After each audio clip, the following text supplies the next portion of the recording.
মুর্শিদাবাদ জ্বলছে, কানপুর কাঁপছে, মণিপুর থরথর করে কাঁপছে। ভারতের বুকে আগুন জ্বলছে ঘৃণার। আর মোদী সরকার উল্টো বলেই যাচ্ছে বাংলাদেশে সংখ্যালঘুরাই নাকি নিরাপদ নয়।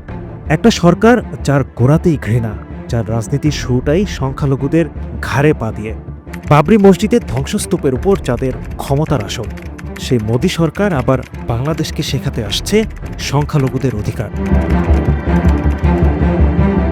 সাল 2014 মোদী সরকার ক্ষমতায় আসে সবকা সাথ সবকা বিকাশ স্লোগান নিয়ে, কিন্তু বাস্তবে শুরু হয় বিভাজনের রাজনীতি।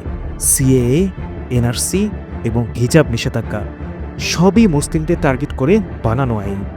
তথ্য বলছে 2015 থেকে 2023 পর্যন্ত 70টিরও বেশি বড় মাপের দাঙ্গা হয়েছে ভারতে। মোদী সরকার যখন বলে বাংলাদেশে হিন্দুরা নিরাপদ নয়, তখন অনেকের প্রশ্ন, কাশ্মীরের 370 ধারা কে বাতিল করেছিল? কে বলেছিল মুসলিমরা অনেক বেড়ে গেছে? কার আমলে বাবরি মসজিদ ভেঙে মন্দির বানানো হলো? তথ্য বলছে আরএসএস এর লক্ষ কোটি টাকার বাজেট শুধু হিন্দু একনায়কত্ব প্রচারে ব্যবহার হচ্ছে। সিএএ আইন কেবল মুসলিম বাদ দিয়ে হিন্দু, শিখ, বৌদ্ধদের নাগরিকত্ব দিচ্ছে। বাংলাদেশ এবার চুপ থাকেনি। মুর্শিদাবাদের দাঙ্গায় বাংলাদেশ সরকার স্পষ্ট বলে দিয়েছে ভারতের মুসলিমদের নিরাপত্তা নিশ্চিত করুন।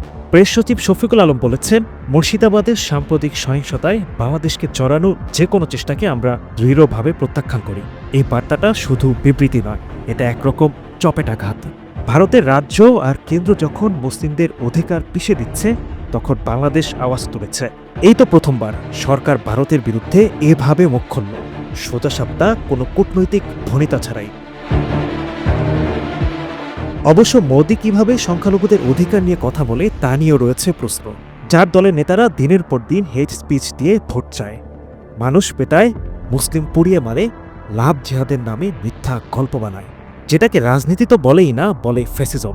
এবার বাংলাদেশ ভারতের এই ভণ্ডামির জবাব দিয়েছে, একেবারে ডাহা জবাব।